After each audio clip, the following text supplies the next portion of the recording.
translate this stuff into actual English sentences. It can give you some context for these rules and kind of remind you that this does in fact all make sense, okay? So, wedge elimination requires two sentences. Okay, we're going to need two things to input there in order to get B on a line by itself. We're going to need the disjunction that B is actually embedded in, okay, and that's on line 1 here. If we go back and look at our premises, we've got this disjunction that B is embedded in. Okay, so we're going to need the sentence A wedge B on a line by itself. And then what else do we need? Well, if we want to get B on a line by itself, that means we're going to need the denial of that other disjunct. We're going to need the denial of A. So we're going to need tilde A on a line by itself. So now we figured out the two sentences we're going to need to get to our conclusion here. Now we basically repeat the process that we started with. We try to figure out how these sentences are connected to the sentences that we start with, right? So A wedge B, do we have that on a line by itself?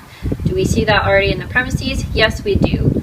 Okay, that is in fact our first premise, right? A wedge B. So we've already got this on a line by itself, and it's in fact line 1. Now what about tilde A? Where do we see tilde A in the premises? Well, we actually see tilde A embedded as a whole here in line number 2. Right? Tilde A is the left conjunct of this conjunction here on line 2.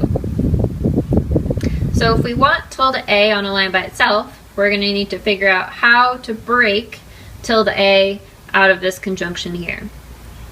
So if we're breaking something out of a sentence, right, if we're breaking an entire sentence here out of a larger sentence, that means we're definitely going to be using some kind of elimination rule to do so. Okay. And specifically, what kind of elimination rule? Well, our sentence tilde A is embedded within a conjunction, right, an ampersand kind of sentence. And so we're going to use ampersand elimination to break out tilde A, get that on a line by itself. So now, again, just repeating what we did before with wedge elimination in B, we've identified we're going to use ampersand elimination to give us tilde A. We need to remind ourselves, okay, how does ampersand elimination work? Well, ampersand elimination requires one sentence as input. It's going to require the actual conjunction, actual ampersand type sentence that tilde A is embedded in. Okay, so what we're going to do is we're going to take the sentence tilde A ampersand C, and we're going to use that together with ampersand elimination to give us tilde A on a line by itself. So we figured out how we're going to get this, and we move on up. Again, kind of repeating the process that we already worked through. We ask ourselves, okay, do we have this on a line by itself? And yes, hooray, in fact we do have it on a line by itself. Okay. We see A ampersand C is already sitting there, ready to be used on line number 2. So, you see here that the tops of these two branches here, at the tops of the branches, we've reached sentences that we've already got in our proof, right? We've reached the two sentences that we were given at the start. So that means your little road map, your little proof map, is complete.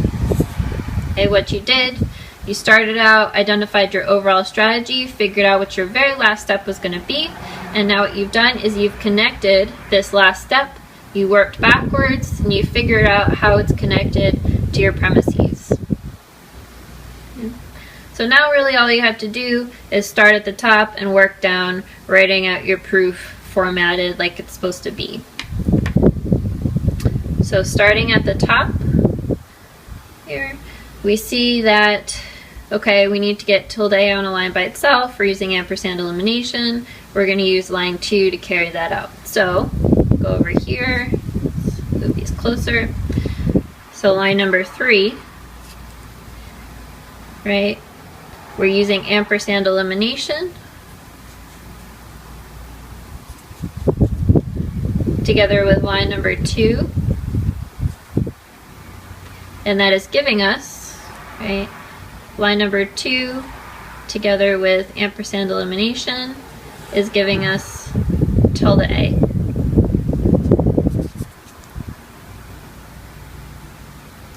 And we don't want to forget the assumption set, right? So we use line number 2 here.